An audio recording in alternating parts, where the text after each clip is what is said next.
बोलो श्री प्राणनाथ प्यारे की जय। बोलो श्री सद्गुरु महाराज की जय। पद्मावती पुरी धाम की जय। सर्व सुंदर साथ की जय। प्रथम लागू दो चरण को, धनिये न छुड़ायो खिन। लाख तली लालेड़िया, मेरे जीव के यही जीवन। इन पांव तले पड़ी रहूं, धनी नजरी खोलो बातन। पलना वालों निरखूं नेत्रे, मेरे जीव के यही जीवन। मेरे जीव के यही जीवन। बोलो श्री प्राणनाथ प्यारी की जय। हाँ जी सुंदर साथ जी, अब हम शुरू करते हैं प्रकाश हिंदुस्तानी गुण फिराई का प्रकरण।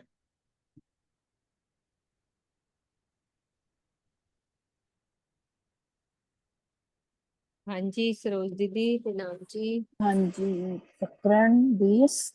मैंने तो चौपाई 64 तक लिखी थी शायद। 64? हाँ 65 से ले लो। कल्पना यहीं से 65 से। हम्म। ठीक है सुंदर साथ जी, शुरू करते हैं। अब कर्मन तू हो कल्पना, कर सेवा माहे विचार। धाम धनी मिले, धाम धनी मोहे मिले माया में। लाभ लेऊं माहे संसार। हे कल्पना, अब तू प्रीतम को रिझाने के लिए सक्रिय हो जा। तू केवल इस संबंध में ही विचार कर कि प्राणेश्वर अक्षरातीत को किस प्रकार रिझाना है। मुझे इस नश्वर जगत में धाम धनी मिले हैं, अपनी प्रेम भरी सेवा के द्वारा इस संसार में उन्हें रिझाने का मैं लाभ लेना चाहती हूँ। मायावी सुखों का हवाई महल बनाना, दीदी ने कल समझाया था ना, निश्चित ही भव सागर में डुबोने वाला होता है। यदि हृदय के मधुर भावों से प्रीतम को रिझाने के लिए कल्पना लोक में उड़ान भरी जाए। कितना प्यारा शब्द है। यदि हृदय के मधुर भावों से प्रीतम को रिझाने के लिए कल्पना वाला जो लोक होता है ना, उसमें उड़ान भरी जाए, तो इसका परिणाम ये होता है कि प्रेममयी भावलीनता की स्थिति हो जाती है। इस स्थिति में प्रेम का अंकुरित हुआ पौधा मनोहर वृक्ष का रूप ले लेता है, जो अंततः धामधनी के मधुर दर्शन में परिणत हो जाता है। इस स्वामी जी शब्द देखो कहाँ कहाँ से लाते हैं। तो आगे की चौपाई में यही बात दर्शाई गई है। यदि हम कल्पना करते हैं ना राज्य के बारे में, अच्छा अच्छा सोचते हैं कि ऐसा परम धाम में हम करते हैं, ऐसा करते हैं, ऐसी लीलाओं को अपने कल्पना लोक में बनाते रहते हैं, तो फिर क्या होता है कि भावलीनता की स्थिति हो जाती है। और फिर जो प्रेम का अंकुरित जो पौधा होता है ना, अंकुरित जिसपे अंकुर लगते छोटे छोटे, तो जब ऐसी कल्पना करते करते वो मनोहर वृक्ष का रूप ले लेता है, फिर वो धाम धनी के मधुर दर्शन में परिणित हो जाता है। अंततः मतलब करते करते करते, ऐसा करते करते एक दिन आता है कि हमें धाम धनी के दर्शन हो जाते हैं। कहे कल्पना एक काम मेरा, करूं नए नए अंग उत्पन्न। विध विध की सेवा दिखाऊं, धनी विलसो होए धन धन। फिर कल्पना क्या कह रही है, ये तो मेरा काम है, ठीक है, कि प्रीतम को रिझाने के लिए आपके हृदय में नए नए कोमल भावों को उत्पन्न करूं और आपको प्रेममयी सेवा की अनेक प्रकार की राहें सुझाऊं।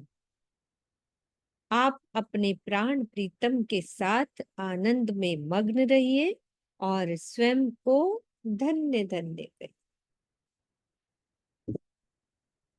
कोमल भावों। वैर राग, अब वैर और राग की बात हो रही है। वैर राग तुम दो जोधा, सूर साम सामे सिरदार। वैर किया तुम वल्लभ जी सो, राग किया संसार। श्री इंद्रावती जी कहती है कि हे वैर, वैर किसको कहते हैं? द्वेष। और राग, राग किसको कहते हैं? प्रेम, प्रेमी कहेंगे। वैर और राग, द्वेष, और इसका उल्टा क्या हो गया? क्या कहेंगे इसको? राग को प्रेम भी क्या हो कहेंगे? सकता है, जैसे किसी के अंदर स्नेह आ जाना। स्नेह है प्यार ना, आना। हाँ। वही प्रेम का दूसरा रूप भी। हाँ। द्वेष और स्नेह। तुम दोनों महान योद्धा हो और एक दूसरे के प्रमुख प्रतिद्वंदी भी हो।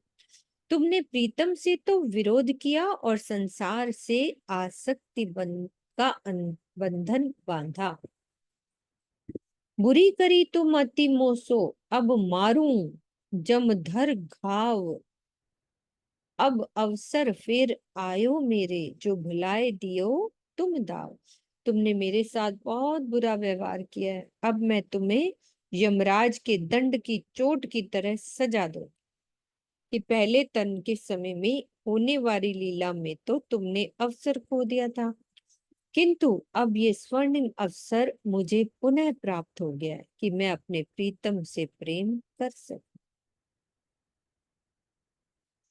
तुम पर मेरे है मुद्दार, ऐसी पीठ क्यों दीजे। आत्म संग मिलाए धनी जी, धन धन मोहे कीजे। मुझे तुम दोनों पर विश्वास है, यानी वैर और राग पर कह रहे हैं कि मुझे तुम दोनों पर विश्वास है। इस समय तुम दोनों धाम धनी से क्यों मुख मोड़े हुए हो? मेरी आत्मा धनी से मिल चुकी है, साथ ही जीव को भी प्रीतम अक्षरातीत से मिल लेने दो। अच्छा, आत्मा तो मिल चुकी है, वो कह रहे हैं कि जीव को भी प्रीतम अक्षरातीत से मिल लेने दो। इस प्रकार तुम दोनों मुझे धन्य धन्य कर दोगे। तो भावार्थ में कह रहे हैं कि आत्मा का धनी के साथ निरंतर संबंध बना रहता है, किंतु माया के पर्दे के कारण उसे इस सत्य का अनुभव नहीं हो पाता। उदाहरण जैसे भविष्य में वो पर्दा हट चुका है, इसीलिए श्री इंद्रावती जी की आत्मा प्रकाशवाणी के अंदर ये बात कह रही है कि मुझे अक्षरातीत मिल चुके हैं। अब यदि ये संशय किया जाए कि विक्रम संवत 1700 से 1703 तक कठोर साधना करके तथा हफ्ते में 6 माह तक स्वयं को विरहाग्नि में जलाकर श्री इंद्रावती जी ने अपने जीव के अवगुणों को ही तो दूर किया था। तो दीजिए 1703 का ये समय कैसे हुआ? मतलब अ, अ, जब गोवर्धन ठाकुर जी की का धाम गमन हो जाता है ना 1700 में, अच्छा तो उसके बाद वो कठोर साधनाओं में लग जाते हैं, भोजन नहीं करते, पैसे भर करते हैं, अच्छा। सारा अपना धान दौलत निकाल के सदगुरु महाराज के चरणों में रख देते हैं, अपनी इंद्रियों की परख करते हैं, कि हाँ बाजार में जाते हैं कि कहीं मुझे कोई यार मिल जाता है तो मुंह मोड़ के चले जाते हैं, यही कठिनी। ठीक है, अब समझ में आया। तो 1700 लेकर 1700 मतलब 3 साल उन्होंने ये साधना की और हफ्ते में 6 माह तक स्वयं को विराग्नि में जलाया। तो चौपाई आ रही है कि अपने जीव के अवगुणों को ही तो दूर किया था उन्होंने, क्योंकि विकार सारे अंग के, काम क्रोध दिमाग, सो बिना विरहा न चले, होए नहीं दिल पाक। सनंद की चौपाई है। पुनः इस प्रकरण में बार बार जीव के अवगुणों को दूर करने के लिए उन्हें धामधनी की ओर केंद्रित करने के लिए क्यों कहा जा रहा है? तो पहले तो कर चुके थे, तो ये क्यों कहा जा रहा है? तो ये भी प्रश्न उठता है कि जब हफ्ते में श्री इंद्रावती जी को राजशर्मा जी का प्रत्यक्ष अनुभव हुआ था, तो क्या जीव को उसका अंश मात्र भी प्राप्त नहीं हुआ होगा? तो इसका समाधान इस प्रकार है। श्री महाराज जी के तन में विद्यमान मरु राजा का जीव हिमालय के उस कलाप ग्राम का निवासी है, जिसमें मात्र योगी जन ही रहा करते हैं। जन्म से ही उन्हें कोई मायावी विकार था ही नहीं। 25 वर्ष की अवस्था में विक्रम संवत 1700 से उन्होंने कठोर साधना प्रारंभ कर दी थी, जिसके परिणाम स्वरूप सद्गुरु धनी श्री देवचंद जी उन्हें सेवा कार्य में लगा दिया था। पुनः हवसे में विरहा की प्रचंड अग्नि में तप कर उन्होंने स्वयं को विकारों से पूर्णतया मुक्त कर लिया था। श्री इंद्रावती जी की आत्मा ने जब अपने प्राण वल्लभ का प्रत्यक्ष साक्षात्कार पाया, तो उसका रस उनके जीव को भी अवश्य मिला, किंतु इस प्रकरण में या तारतम वाणी में अन्यत्र जहां कहीं भी अपने जीव को निर्मल बनाने के संबंध में कहा है, वो किसके लिए है? वो हम सुंदर साथ को सिखापन देने के, उनके लिए नहीं है। तो अक्षरातीत के अंग रूप परम धाम के सुंदर साथ की आलोचना या खंडनी करने के बदले उन्होंने परोक्ष रूप से अपने जीव को फटकारा, जिससे सुंदर साथ अपनी भूलों को सुधार सके। और उन्होंने क्या कहा? रोम रोम कई कोट अवगुण ऐसी मैं गुनेगार का ये कथन इसी संदर्भ।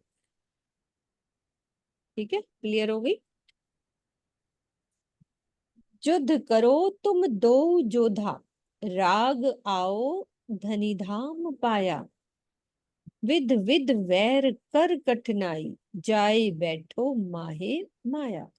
अब तुम दोनों योद्धा यानी वैर और राग मिलकर माया से युद्ध करो। हे राग, मैंने जिस धामधनी को पाया है तू उनके प्रति लग जा। हे वैर, भले ही तुझे अनेकों प्रकार की कितनी ही कठिनाइयां क्यों ना झेलने पड़े, किंतु तू माया में जाकर बैठ जा, अपना आसन जमा के बैठ जा। अब वैर राग क्या जवाब दे रहे हैं कि वैर राग कहे क्या गुनाह हमारा, जो जीव ना राखे घर, जो ना दिखावे धनी विवेके, तो हम पकड़े क्यों कर। वैर राग कहते हैं कि जब जीव अपने घर, अपना घर क्या होता है जीव का? ये शरीर, उसकी इंद्रियां और अंतःकरण की देखभाल नहीं करता, तो इसमें हमारा क्या दोष है? जब जीव अपनी विवेक दृष्टि से हमें धाम धनी की पहचान ही ना कराए, तो हम अक्षरातीत के चरणों को क्यों पकड़े? अब पंचभूतात्मक शरीर में कितनी इंद्रियां होती है? 10 इंद्रियां, 5 तन्मात्रा और 4 अंतःकरण, मन चित्त बुद्धि और अहंकार। इनमें अपना निवास बनाकर जीव रहता है। इस प्रकार वह इंद्रियां तथा अंतःकरण सहित संपूर्ण शरीर रूपी घर का स्वामी कहा जाता है। सभी मनोविकार या अवगुण अंतःकरण तथा इंद्रियों की देन है। ये अवगुण रज एवं तम के धरातल पर उजागर होते। क्लियर है सुंदर साथ जी ये वाली बात? तन्मात्राएं याद है? आशी दीदी खोलो, क्लियर करो इसको, भावार्थ को। हाँ जी प्रणाम जी। सुंदर साथ जी, 10 इंद्रियां, 5 ज्ञान इंद्रियां और 5 कर्म इंद्रियां, है ना। और इनके जैसे ज्ञान इनसे होता है ना 5 तन मात्राओं से, वो है रूप रस स्पर्श गंध। 4 बोले, 5वां कौन सा रह गया? रूप रस स्पर्श गंध और त्वचा। त्वचा। स्पर्श, वो तो स्पर्श हो गया ना, त्वचा से तो स्पर्श है। स्पर्श। हाँ, एक रह गया, रूप रस गंध शब्द स्पर्श रूप शब्द रस गंध। शब्द शब्द। हाँ, शब्द मिस हो गया मेरे से। ठीक है दीदी।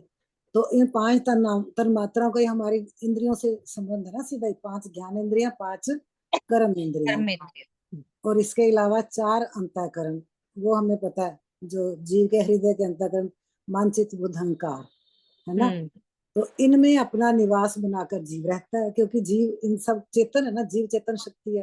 तो जीव जो चेतन तत्व है वो कहता है इन्हीं में, मतलब हमें बता रहे हैं कि इन्हीं में निवास बनाकर हमारा जीव रहता है।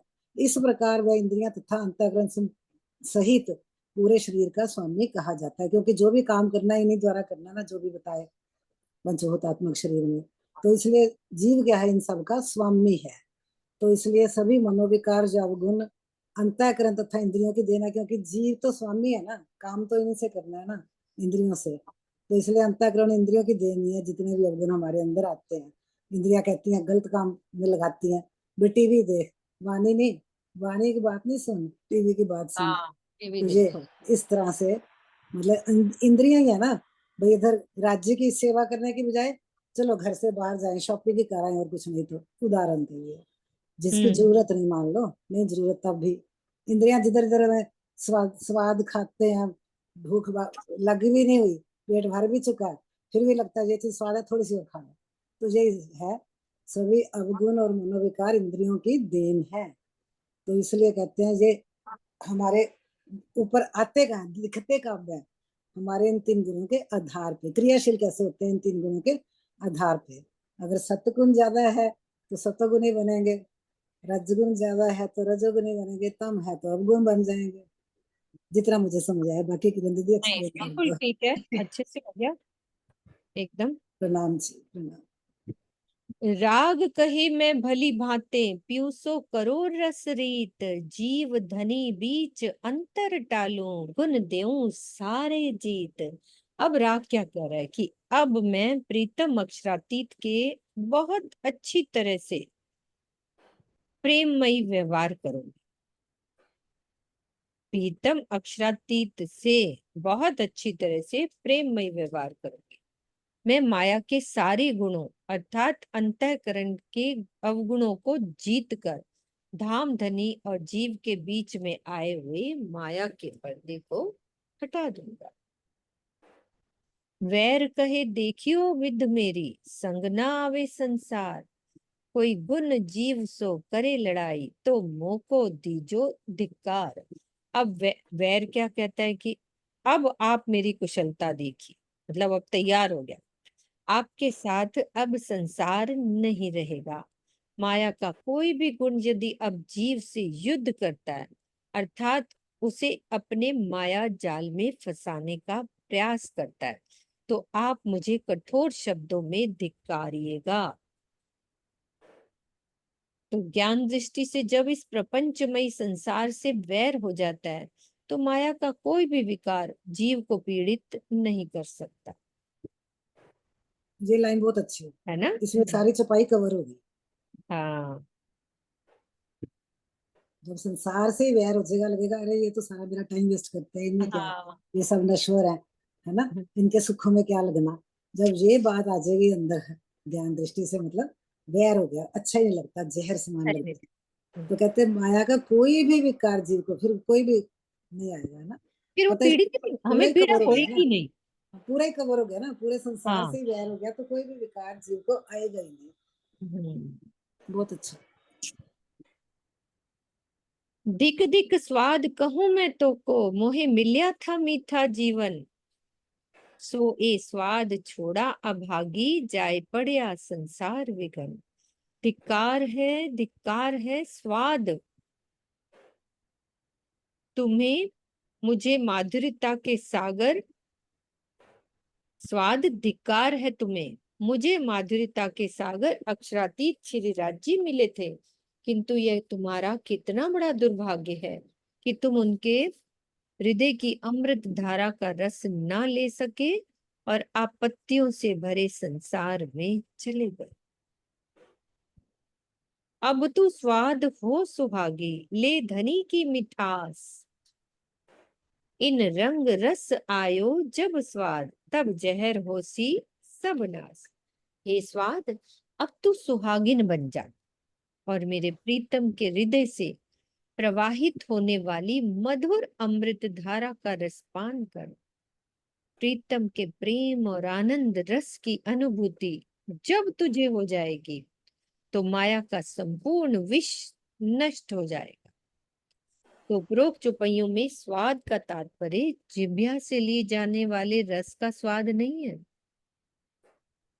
अपितु अंतःकरण के द्वारा सभी इंद्रियों से लिया जाने वाला स्वाद है, जिसमें मुग्ध होकर जीव उसी में उलझा रहता है।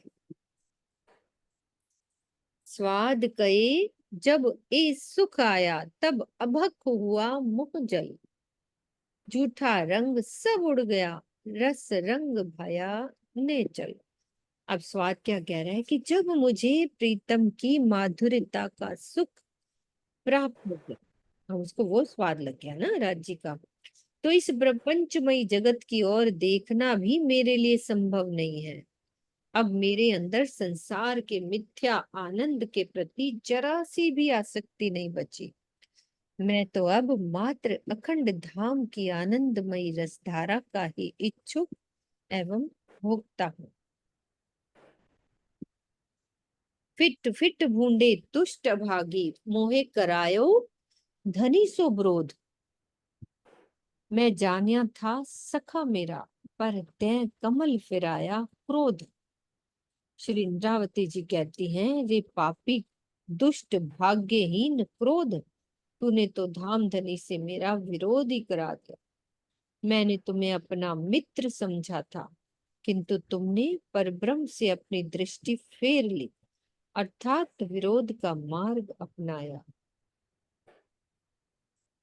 आया नहीं माया के आड़े, तैं किया न मेरा काम, अवसर आए चूकिया चंडाल, रह गई हेड़े में हाम। रे क्रोध, यदि तू माया के आड़े आ जाता तो मैं अपने धनी को उस समय यानी पहले तन की लीला में रिझा सकती थी, किंतु तूने मेरा कार्य ही नहीं किया। रे चंडाल क्रोध, प्रीतम को रिझाने का स्वर्णिम अवसर मिला था, किंतु तूने उसे खो दिया। मेरे हृदय में आज भी वही प्रबल चाहना है कि कैसे मैं अपने प्राणेश्वर को रिझाऊं। तब क्रोध का भावार्थ बता रहे हैं कि क्रोध में मनुष्य इतना अंधा हो जाता है कि वो परिणाम की चिंता किए बिना अपनी संपूर्ण शारीरिक और मानसिक शक्तियों को उस वस्तु पर केंद्रित कर देता है जिसके लिए वो क्रोधित हो रहा होता है। उसमें माया, धन, पद और प्रतिष्ठा आदि के लिए किया गया क्रोध बंधन का कारण है। और परब्रह्म को पाने के लिए माया के प्रति किया गया क्रोध ज्ञान, वैराग्य और साक्षात्कार की ओर ले जाता। अब बताओ, ये क्रोध अलग है, उसको पाने के लिए भी कोई एक क्रोध होता है बहुत अच्छा, बहुत अच्छा। ना? माया के प्रति क्रोध आ गया ना, गुस्सा आ गया, तो उससे मेरा टाइम वेस्ट करते रहते हो।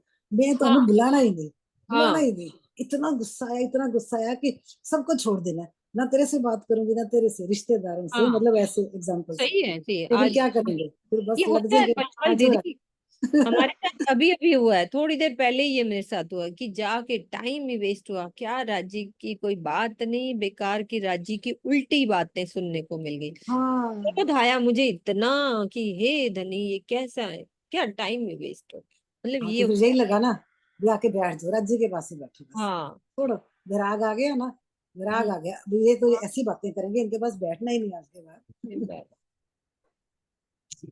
बहुत अच्छा होता है। ये तो प्रैक्टिकल लाइफ में करना है ना। इतना अच्छा प्रकरण है ना, ये छोटी छोटी बात जैसे जो जीवन में होती है ना आशी दीदी हमारे साथ, राज्य हमें ऐसे चला रहे हैं कि कदम पर जो जो हमारे साथ घटित होता है, इसको तुम ऐसे करो, इसको ऐसे करो, जैसे छोटे बच्चों की तरह समझाते हैं ना कि तुम्हारे अंदर क्रोध आएगा, उसको कैसे ट्रांसफर करना है, मोह आएगी, उसको कैसे करना है। मतलब ऐसे हम्म, प्यार आता है कि राज्य हमसे कितना प्रेम करते हैं अपनी तरफ मोड़ने के लिए। हाँ, सुझाव देते हैं, खुद ही मेरे सुझाव पास देते हैं। मेरे पास आ जा बस। जैसे स्वाद की बात आई थी ना ऊपर, तो मुझे याद आ गया था, एक सुंदर सा आपने कुछ पहले की बात है, कहते अरे एक बार चित्तूनी करके तो देखो, अगर उसका स्वाद पड़ जाएगा ना, कभी छोड़ोगे नहीं। हाँ। तो स्वाद से मुझे ये सेंटेंस याद आया था।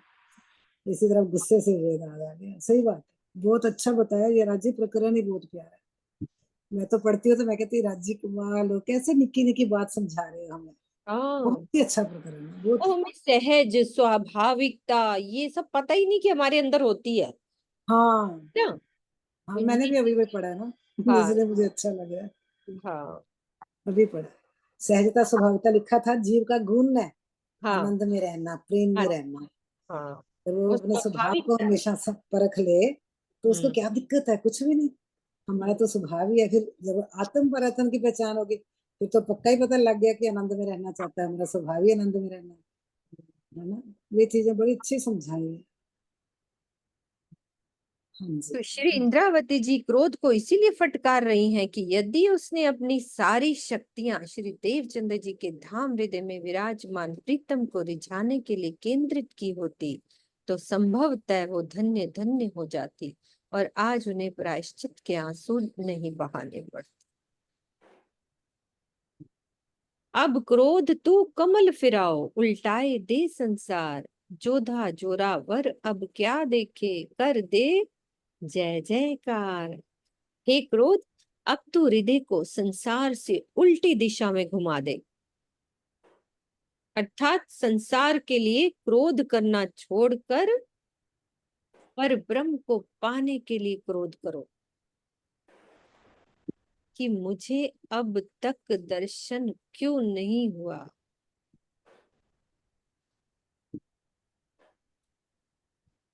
तू तो बहुत शक्तिशाली योद्धा है, अब निरर्थक क्या देख रहे हो।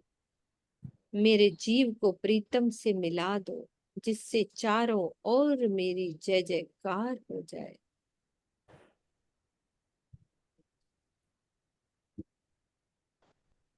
क्रोध आएगा तो विरहा भी आएगा, है ना। जैसे खिज होती है ना कि राज जी आप मेरे पास क्यों नहीं आ रहे, गुस्सा है ना, गुस्सा आएगा अपने अंदर कि मैं ये भी ठीक करूं, अपने अंगों को ये भी ठीक करूं, तो विरह भी आएगा। विरह जी आएगा तो राज जी तो फिर सब कुछ सामने खड़े। बिल्कुल। कमल फिराना एक मुहावरा है जिसका अर्थ होता है अपनी दृष्टि फेर लेना, अर्थात विरोधी मार्ग का अवलंबन करना। कमल शब्द नेत्रों के लिए प्रयुक्त हुआ है। बोलचाल की भाषा में भी नजर फेरने या आंखें फेरने के कथन का प्रयोग होता रहता है। क्या आया था अर्थ? क्रोध तो कमल क्रोध फिर। तू कमल फिरा, ओके, क्यों अपनी नेत्र फिरा ले, अब हाँ तू राज्य में आ जा, है ना। राज्य को पाने के लिए वो क्रोध कर, वो बात। क्रोध क्या कह रहे हैं कि क्रोध कहे मैं अति बलवंता, अब क्या करूं धनी बिन, अब उल्टाए देऊं कर सीधा फिर कबू ना होवे दुश्मन। अब क्रोध क्या कहता है, यद्यपि मैं बहुत बलवान हूं किंतु जब मेरा स्वामी ही जागृत नहीं है तो मैं क्या करूं। अब मैं इस जीव की संपूर्ण क्रिया शक्ति को संसार से उलटकर सीधे परब्रह्म की ओर मोड़ देता हूं, जिससे ये कभी भी आपके विरोधी मार्ग पर ना चल सके। तो माया की नींद में सोने वाले जीव की सभी शक्तियां कहाँ लगती हैं, संसारिक तृष्णाओं के पीछे भाग रही होती। तारतम वाणी के प्रकाश में जब जीव जागृत होता है तो उसके हृदय में पश्चाताप रूपी क्रोध की ज्वाला भड़कती है। मान लो कभी हम कोई ऐसा काम कर ही लेते हैं ना, संसारिक तृष्णाएं ये जीव है कभी भाग ही लेते हैं, तो क्या आता है, पश्चाताप तो होता ही है। परिणाम स्वरूप वो माया से पूर्णतया मुख मोड़कर एकमात्र धामधनी को पाने का लक्ष्य बना लेता है। इसे ही विरोधी न होना कहा गया।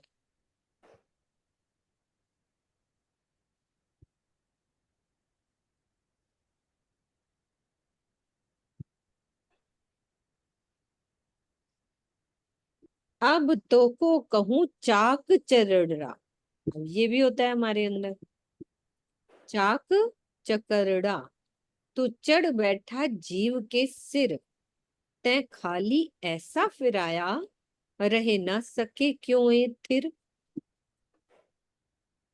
श्री इंद्रावती जी कहते हैं, रे मन, तू तो जीव के सिर पर बैठा हुआ है, अर्थात तुम्हारा जीव के ऊपर भी वर्चस्व हो गया है। तू व्यर्थ में जीव को इस प्रकार संसार में भटकाता रहा है कि ये कहीं भी स्थिर नहीं रह सका है।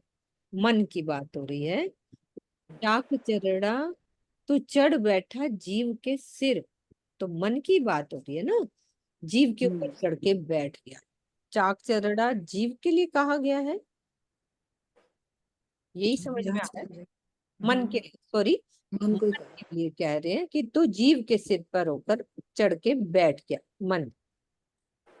तो ध्यान समाधि एवं नींद को छोड़कर निरंतर गतिशील रहने वाले मन की उपमा कुम्हार के उस घूमते हुए चाक से किया। देखो क्लियर हो रही है। कुम्हार के उस घूमते हुए चाक से की, जो नीचे होता है ना, जो घूमता है, जिसपे हम वो बनाते हैं, वो घूमता रहता है यूं, जिससे नई नई कामना रूपी बर्तन बनते रहते हैं। चाक चरड़ा क्यों कहा है? चाक उसको कहते हैं जो कुम्हार जिसपे मिट्टी के सारे बर्तन बनाता है।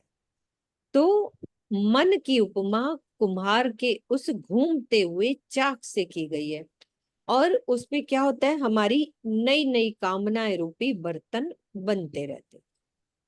यद्यपि जीव क्या होता है, मन का स्वामी है, किंतु मात्र दृष्टा होने से वह मन के द्वारा किए गए कार्यों को चुपचाप बैठकर देखता रहता है। जब तक उसको अपने स्वरूप का बोध नहीं होता, तब तक मन की प्रत्येक इच्छा से बंधे रहना उसकी विवशता होती है। मतलब विवशता ही है कि वो बंधा हुआ है जीव। इसे ही उपरोक्त चौपाई में मन का जीव के सिर पर बैठा होना कहा गया। जब तक बोध नहीं है, जब तक हाँ, बोध नहीं है तो जब मन तक, के पीछे भागते ना, मन कर रहा है ये कर लो, मन करता है ये कर लो, हाँ, है ना। ज्ञान नहीं। जब बोध है, हाँ, जब ज्ञान की कमी है तब, जब ज्ञान की कमी नहीं है, समझ आ गई है, फिर मन के पीछे नहीं लगना, फिर जीव स्वामी होना चाहिए, ना कि मन। हाँ जी शीतल दीदी।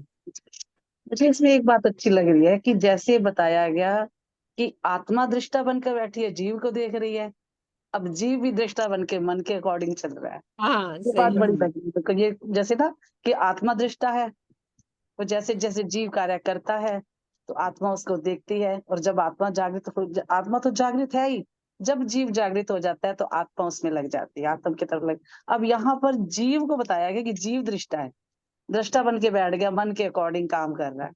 अब जब जीव जागृत हो जाएगा तभी वो मन को फटकारेगा, तभी वो मन से परे होगा। मुझे तो आज ये इसमें ये बात बड़ी अच्छी लग रही है। बिल्कुल, नहीं, बहुत बहुत अच्छी, अच्छा। बहुत अच्छी बात है।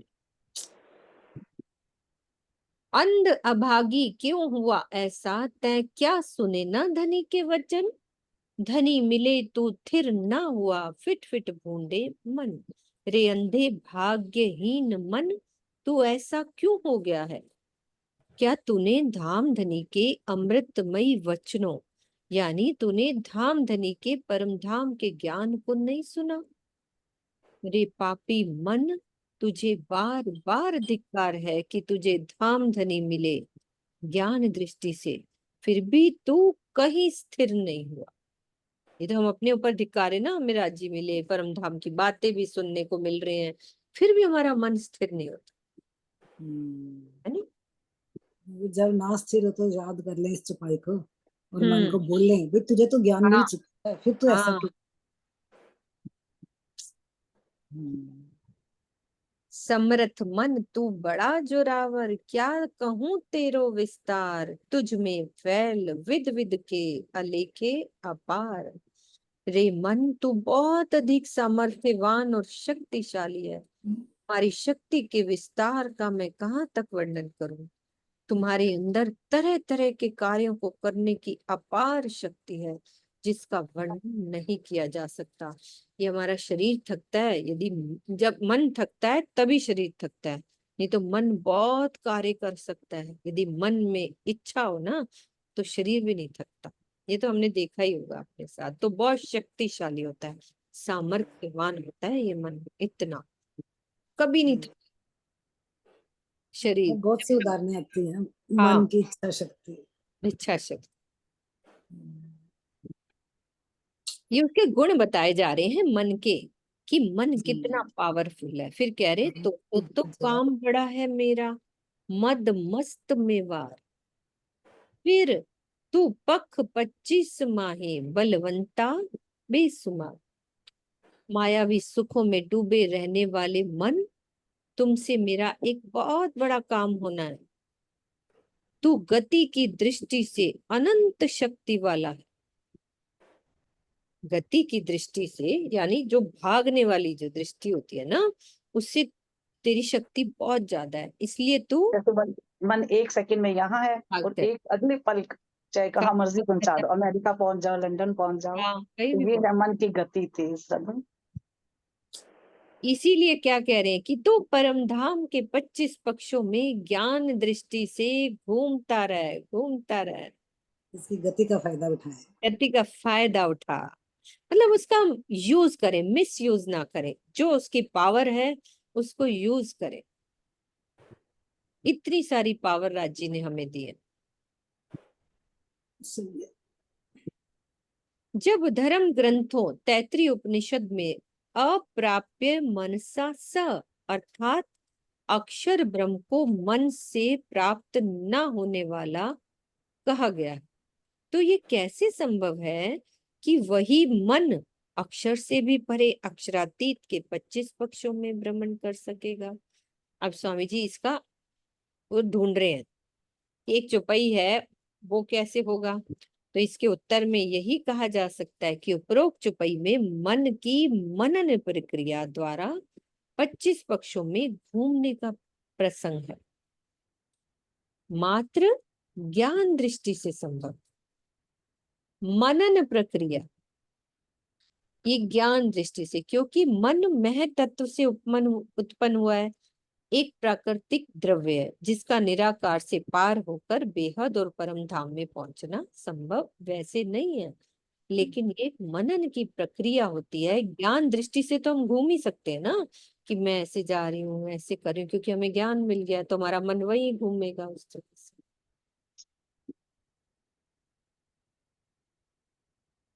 संकल्प विकल्प है तुझ में, और मन में क्या होता है? हाँ जी अनिल भैया। हाँ, प्रणाम जी दीदी, प्रणाम जी सुंदर साथ जी।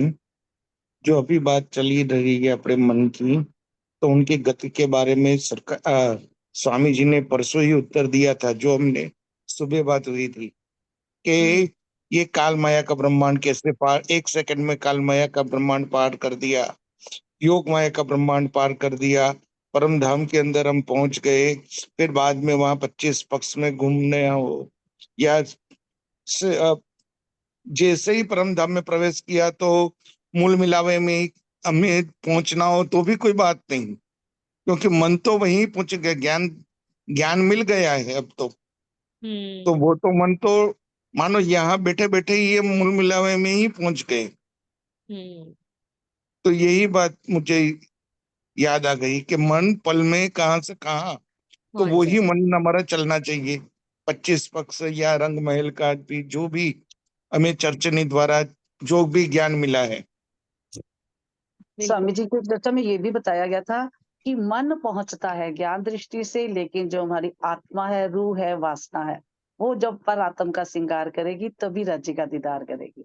मन ने बिल्कुल जी पहुंचा दिया, मन ने पहुंचा दिया वहां पर। उसने हेल्प करी है हाँ।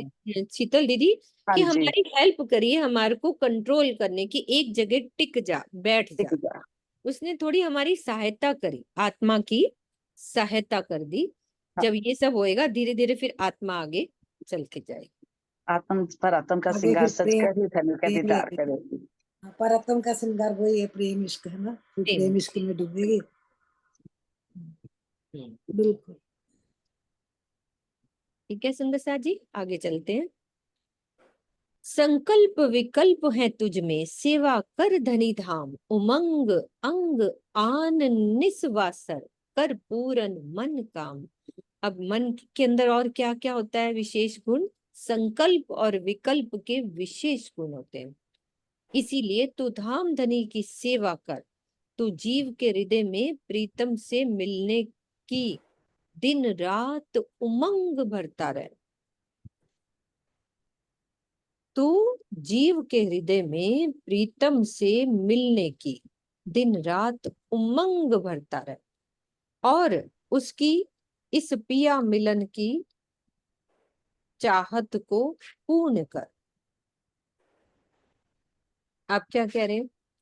भावार्थ में संकल्प विकल्प को क्लियर करेंगे कि किसी भी कार्य को संपादित करने के लिए हम जो दृढ़ विचार करते हैं उसे क्या कहते हैं? संकल्प कहते हैं। यानी सोचते हैं ना कि मुझे ये काम करना है। और संकल्प के विपरीत या उसके समानांतर विचार को विकल्प कहते हैं। संकल्प के विपरीत या उसके, ये मुझे क्लियर नहीं हुआ, तो ये कैसे? किरण दीदी से समझते हैं, समानांतर विचार नहीं समझते। हाँ, ये क्या मतलब है कि भाई विपरीत तो दो समझ चीजें अलग अलग हैं लेकिन वो समानांतर विचार क्या हुआ किरण दीदी? ऐसा ना, हम संकल्प करते हैं आज हम चितवनी करेंगे, है ना, ये संकल्प हो गया। ठीक लेकिन है। आज चला संकल्प नहीं मेरा ये पूरा हो रहा, चलो इसके पहले हम वाणी पढ़ लेते हैं। हाँ, अच्छा, ये ये समानांतर संकल्प विचार। निकाल लिया हमने, है ना। हाँ चलो रहने दो, बिल्कुल आज दीदी। थोड़ा सा वाणी सुन लेते हैं, चर्चा सुन लेते हैं, रहने दो, चितवन नहीं बहुत करते। अच्छा उदाहरण दिया दीदी, मैं भी सोच रही थी। विपरीत तो समझ आ गया, समानांतर विचार कौन सा हुआ? बहुत अच्छा उदाहरण दिया, समझ आ मजा आ गया। गया। अब अंदर तक ऐसी बात गई ना 1 मिनट में। हाँ, अपने मन को समझाते हैं ना, ये भी तो राज्य के साथ ही कई बैठा, बार कोई ऐसे बात नहीं। करते हैं दीदी हाँ कि नहीं, चलो ठीक है, वाणी करते पढ़ ली, हैं। एक ही बात है, कोई बात नहीं। तभी तो मुझे पसंद है, बहुत अच्छा उदाहरण दिया है, क्योंकि यह होता है, ये होता है ना। सबके साथ होता होगा, कईयों के साथ, नट सबके देखिए हम जिनका। करते हैं इसलिए हमें बहुत अच्छा लग रहा है, हम करते हैं ऐसा कई बार। हाँ, मैं हाँ, कई बार लगने, हाँ मैं तो होता खुद है। करती हाँ जब सुबह उठ के नहीं ना लगता तो मैं तो सुबह भी लाइट जगा लेती हूँ। मैं कह चल आशा रानी चितवन से तेरा मन टिकदा नहीं पिया, माया जी दौड़ी जंदा, कभी कुछ कभी उठ सुबह नहीं पड़ रहा है। होता है, मेरे साथ तो होता है। सबके सभी साथ, के साथ है आयशी दीदी, सभी ये के साथ। सभी के साथ है। जब मन टिकता नहीं है ना तो हम कुछ और ढूंढने लग जाते हैं कि चल ये कर लेते हैं, चल ये कर लेते अभी अर्ली मॉर्निंग है, माया का काम तो करना नहीं, हैं। करना नहीं है फिर तो कहते हैं चलो चलो कोई कुछ और भजन कर। सुन लो, वाणी गायन सुन लो, या पढ़ हाँ लो निकाल के वाणी, कुछ भी, हाँ फिर हाँ, यही होता है। करना। तभी तो बहुत पसंद आया किरण दीदी, बहुत अच्छा समझाया आपने। हाय हाय, कब सुधरेंगे हम, पता नहीं। हे धनी, अभी और समझते हैं। बात बड़ी कहे मन मेरी, मैं सकल विद जानो, मूल बिना करूं सिरदारी, जीव को भी बस आनो।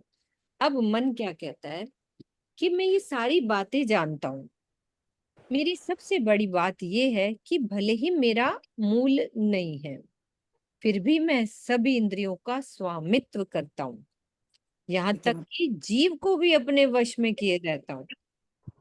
तो मन क्या होता है? एक अति सूक्ष्म पदार्थ होता है जिसका चित्र लेना संभव ही नहीं है। केवल महान योगी ही समाधि की अवस्था में इसका साक्षात्कार कर पाते हैं। सांख्य दर्शन के कथा अनुसार महादाख्यम कार्य तत्व मनः, अर्थात महतत्व से मन की उत्पत्ति हुई है। स्पष्ट है कि महतत्व की सूक्ष्मता का मानवीय बुद्धि से आंकलन करना असंभव है। यही कारण है कि अतिशयोक्ति अलंकार की भाषा में ये बात कही जाती है कि मन का कोई मूल है ही नहीं। ठीक है, जो लो जीव जागे नहीं तो लो कहा करे हम। अब मन कह रहा है जोर हमारा तब ही चले जब जाग बैठो तुम, जब तक जीव ही जागृत नहीं होगा तब तक मैं क्या कर सकता हूँ?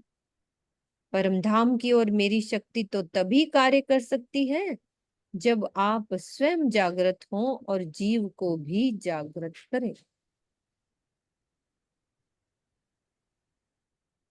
अब तुम विध मेरी देखियो, सब विध करूं रोशन, धाम धनी आन देऊं अंग में, तो कहियो सिरदार सबर। अब आप मेरी वास्तविकता को देखिए, मैं जीव के हृदय में हर प्रकार से धाम धनी की पहचान दूंगा। इसके अतिरिक्त यदि मैं प्रीतम अक्षरातीत को आपके हृदय में बसा दूं तो मुझे सभी इंद्रियों का स्वामी कहना। मन की एकाग्रता के बिना ना तो ज्ञान का ग्रहण हो सकता है और ना चितवनी द्वारा प्रीतम का साक्षात्कार ही हो सकता है। जब तक मन को एकाग्र नहीं करेंगे ना तो हमें ज्ञान, हम अभी हम मान लो अभी हम सब मिल के बैठे हैं, जब तक हमारा मन यहाँ नहीं लग रहा तब तक जितना मर्जी बोलते जाएंगे कुछ समझ में नहीं आएगा। तो एकाग्र चित्त होके बैठने से ही ज्ञान अंदर जाता है। और चितवनी में भी एकाग्रता जरूरी है, किंतु मन इस दिशा में कार्य तभी करेगा, मतलब ये कार्य कब करेगा, जब जीव के द्वारा मन को ऐसा करने की प्रेरणा मिले कि हम कहें कि नहीं तूने ये काम करना है। तो जीव भी ऐसा तभी कर सकेगा जब उस पर अधिष्ट आत्मा जीव को प्रेरित करे। आत्मा जीव को प्रेरित करेगी, जीव मन को प्रेरित करेगा। तो उसे आध्यात्मिक ज्ञान को ग्रहण करना है तथा चितवनी के द्वारा प्रीतम का साक्षात्कार करना है। तो ये ज्ञान भी जरूरी है, चितवनी तो जरूरी है ही सर। अभी हमने कहा ना कि 2 दिन क्लास नहीं होएगी,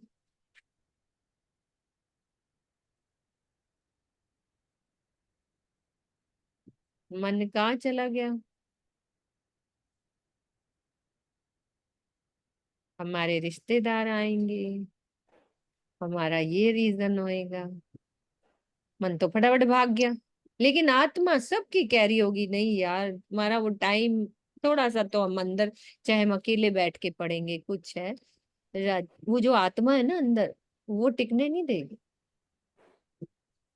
वो अपना अपना सबका पता चलेगा, है ना। अगर तो माया माया बता फिर नहीं फंसाएगी, फिर तो लगेगा अरे अब क्या पर मन करें, नहीं लगेगा, ये टाइम आप पास एक नहीं हो दिन रहा। ना पढ़ो, ये हाँ, राजी की वाणी नहीं ऐसी दिल है। लगता, नहीं दिल लगता। तो अगर बिजी कर लिया किसी आएगे ने फिर तो हाँ टाइम निकल जाएगा, अगर नहीं हाँ, बिजी करा फिर लगेगा अरे क्यों नहीं क्लास है आज बैठते अच्छा होता है। वाणी पढ़ लेते तो थोड़ा कुछ अंदर चला जाता, क्या ये फालतू के काम में लग गए हम।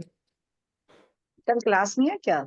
ये पहले डिसाइड कर चुके हैं, ये 2 दिन क्लास नहीं अच्छा, होनी है सुंदर साथ। मैंने कहते पहले डिसाइड कर चुके और हैं। क्या, मैंने कहा ठीक है पर फिर ये वाली भी नहीं करेंगे क्या करें? फिर उसके बाद तो फ्राइडे सैटरडे संडे वैसे ही आ जाना है। तो सोचो 4 दिन। आ, ऐसे क्यों? अब मुझे नहीं पता, अब ये तो आप जो नहीं आ रहे उनसे पूछो। मेहमानों का आना और जाना, बस यही कहा था। हम्म। कोई किसी के आता है कोई जाता है, इस काम में सब बिजी हो जाते हैं इन दिनों में।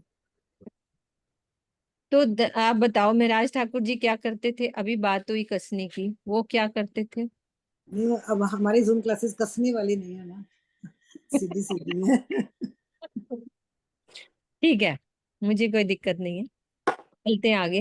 कौन सुंदर साथ बोलने के लिए कह रहे फिर पूछ लो हाँ, बाकी सबसे पूछ लो, जो हुआ मैंने तो वो बताया। फ्लेक्सी के नाम से जी हैं। प्रणाम जी, प्रणाम जी। प्रणाम जी। मेरा जी तो देखते थे कोई मेरा जानकार जा भी रहा है ना तो उससे बच के निकलते थे, उससे मुख मोड़ लेते थे कि कहीं मेरे से माया की बातें ना करे। और यहाँ के सुंदर साथ हम लोग जो है माया को बुलाते हैं, आ रहे हैं आओ तुम्हारी सेवा करें। तो ये चीज है, ये फर्क पड़ रहा है। तो ये और कुछ नहीं, हमें भी बहुत दुख लग रहा है 4 दिन क्लास नहीं होएगी। हमारा तो दिल ही इधर ही लगा रहता है, तो क्या करेंगे। अनिल भैया, ज्योति, सब खोल लो। क्यों दीदी, क्या पता? मुझे नहीं पता कि 4 दिन बंद है। हाँ हमें पता ही नहीं। कोई नहीं, अभी सूचना देंगे। ज्योति आप बोलो। ऐसे मत करो ना। कोई बात नहीं, हम बैठेंगे, आप चिंता मत करो। ज्योति, बस तो कोई बात नहीं। मतलब हम वैसे बैठ जाएंगे, बैठक कर लेंगे। ज्योति कुछ बोल रहे हो तो बोलो। हाँ, आवाज आ रही है? ज्योति बोलो ना। अरे वाह, ये प्रणाम मेरे सब बच्चे, कितने मीरा दिनों जी बाद आए हो। राकेश तुम कहाँ थे? बोलो बोलो क्या बोलो। जब मिहिराज जी देखते थे कि जब मिहिराज देखते थे क्या खाने का चीज था तो बोलो बोलो यार, खाते नहीं थे ना, बोलो। वो खाते नहीं थे। हाँ बोलो। हाँ वो बोलो। मोड़ लेते थे। मुंह मोड़ लेते थे, है ना, जलेबी को देखते थे ना तो बाहर जाते थे, है ना। प्रणाम जी। प्रणाम जी, उसको भी तक याद आ गई ना। ठीक है सुंदर सा जी, एक दो चुपई और लेते हैं अभी। कोई जो कदर जाने मेरी, अंग अंदर आनु वतन, अनेक विध सेवा उपजाऊं, धनी न्यारे ना होवे खिन। यदि कोई मेरी गरिमा को समझे तो मैं उसके हृदय में संपूर्ण परमधाम की शोभा को बसा सकता हूँ, है ना। यदि कोई मेरी गरिमा को समझे, मन कह रहा है कि मेरी गरिमा को कोई समझे तो मैं उसके हृदय में संपूर्ण परम धाम की शोभा को बसा सकता हूँ, और उसके हृदय में प्रीतम की सेवा के लिए अनेकों प्रकार के भाव उत्पन्न कर सकता हूँ। ऐसी स्थिति में धाम धनी एक क्षण के लिए भी उससे अलग नहीं हो सकेंगे। जीव के मन को प्रेरित किए जाने के बाद उसे रजोगुण और तमोगुण के बंधन से मुक्त करना होगा। सात्विक मन ही, जो सात्विक मन होगा ना, वो ज्ञान, ध्यान और सेवा के मार्ग पर चल सकता है। ध्यान के नियमित अभ्यास एवं विषयों से वैराग होने पर मन अपनी वास्तविक शक्ति का उपयोग करता है।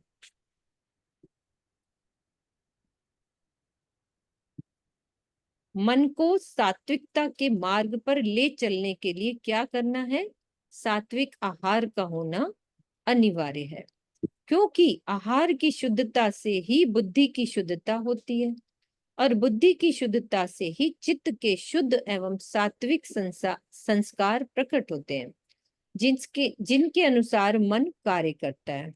जो रजोगुणी होता है, मिर्च, खटाई, बहुत गर्म, कटु, रूखे आदि, तथा तमोगुणी कौन से होते हैं? दुर्गंधित, बासी, सड़े गले, झूठे, मांस, शराब, अंडा तथा नशीले पदार्थ।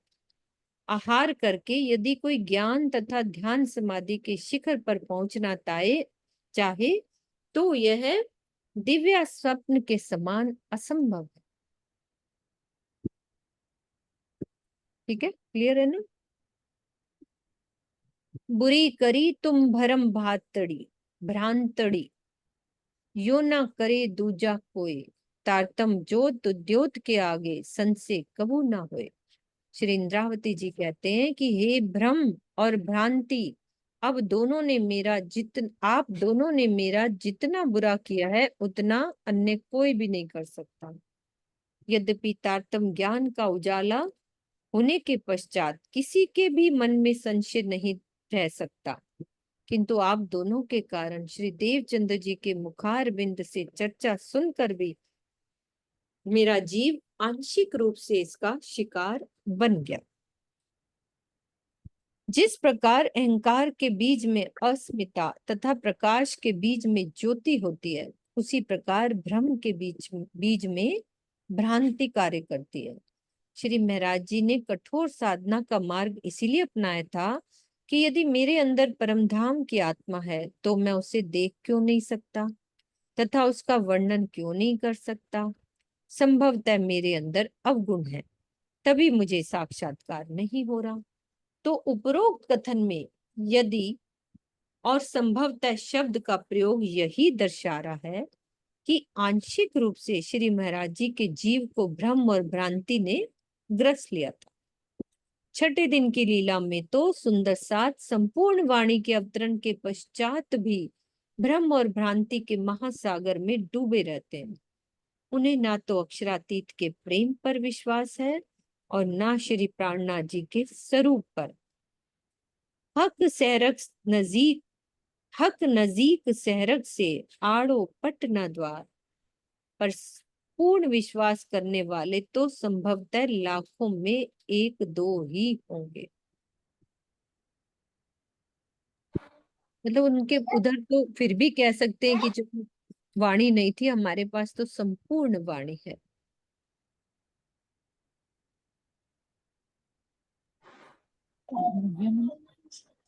कितने दिन में जाना होगा ना। हाँ जी सुंदर सा जी, इसी चौपाई को दोहराते हैं। मैं टाइम भूल गई थी, 5 बजे ही हमने करना था बंद, यहाँ तक करते हैं। बुरी करी तुम भरम भ्रांतड़ी, यो ना करे दूजा कोई। तारतम जोत उद्योत के आगे, संशय कबू ना होए, संशय कबू ना होए। बोलो श्री प्राणनाथ प्यारे की जय, सदगुरु महाराज की जय। प्रणाम जी, सब सुंदर साथ को प्रणाम।